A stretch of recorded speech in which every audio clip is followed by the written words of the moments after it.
sobre as tendências pecaminosas.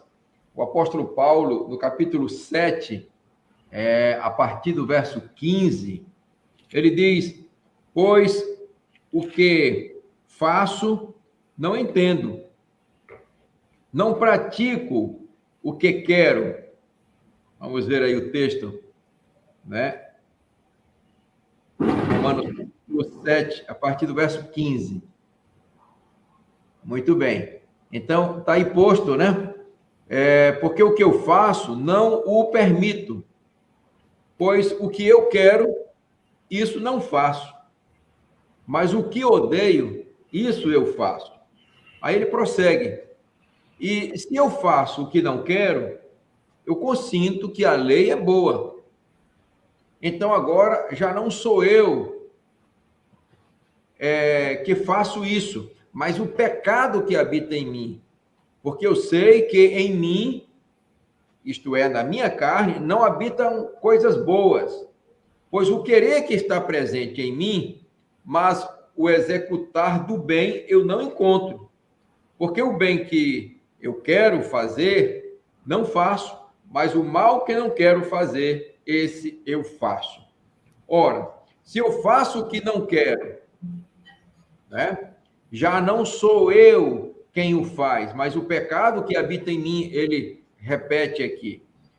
Eu acho, então, esta lei, que quando quero fazer o bem, o mal está presente comigo, pois eu tenho prazer na lei de Deus, segundo o homem interior, mas eu vejo outra lei nos meus membros. Olha que guerra, meus irmãos. Guerreando contra a lei da minha mente e me trazendo cativo debaixo da lei do pecado que está nos meus membros. Aí ele chega a um ponto assim de exaustão, no verso 24. Ó miserável homem que eu sou, quem me livrará do corpo desta morte? Isso me faz lembrar uma experiência, né, de Henry Orchard, aquele homem que matou umas 20 pessoas friamente e depois se converteu na prisão. E na prisão ele recebeu uma Bíblia, né, e ele trazia a sua cela uma imundície, né, e cuspia na cara de quem o visitava. Era um homem perverso, frio, né? Henry Orchard. Isso está no livro A Reconquista do Homem, que meu pai tinha esse livro há 61 anos atrás. Eu herdei esse livro e foi muito bom lê-lo, né? E então este homem, um dia, ele encontra-se com uma Bíblia e ele jogou a Bíblia para lá e ele não ligava para a Bíblia.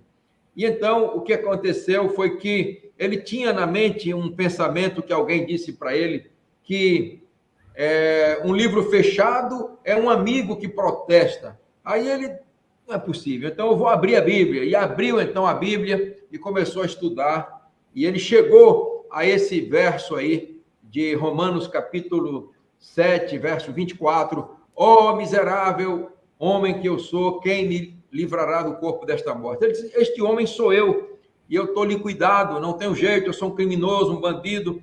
E achou que realmente ele tinha chegado ao fim da picada. Mas aí ele continuou lendo, e ele leu o verso 25, irmão João, que está aí de Romanos 7, 25, que diz assim: eu agradeço a Deus por meio de Jesus Cristo no Senhor, nosso Senhor. Assim, pois, com a mente eu mesmo sirvo a lei de Deus, mas com a carne a lei do pecado. Né? Então, o verso 25 trouxe luz para ele, e ele então se converteu a Cristo, e ele mudou completamente a sua vida. A sua cela, naquela prisão, né, que ele estava destinado até a morte, como de fato ele morreu na prisão, ele mudou a cela, já não era mais a mesma coisa, limpava, recebia as pessoas amigavelmente, irmãos. E Henry Orchard, ele se transformou tanto por Cristo que ele agora foi considerado uma pessoa digna de guardar as chaves da prisão.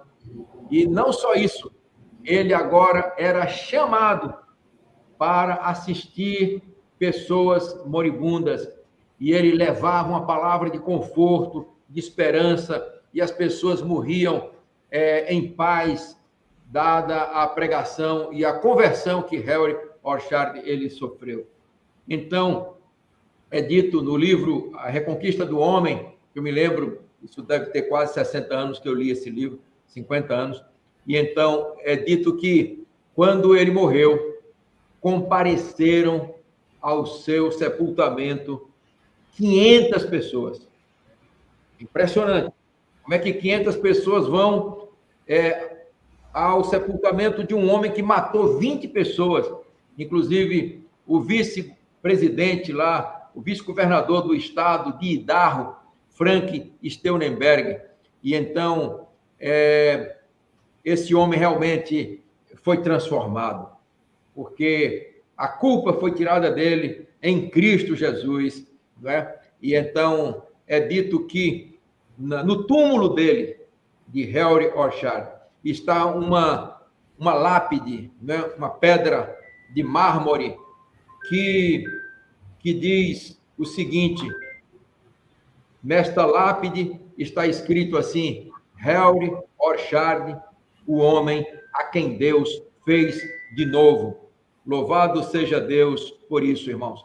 Então, é impressionante, porque o pecado, ele reside em nós, mas se Cristo habitar em nós, se nós nos entregarmos a Cristo, se Cristo habitar em mim e o Eterno também habitar em mim, então o pecado não terá vez sobre nós, e então a porta será aberta para a eternidade em Cristo Jesus.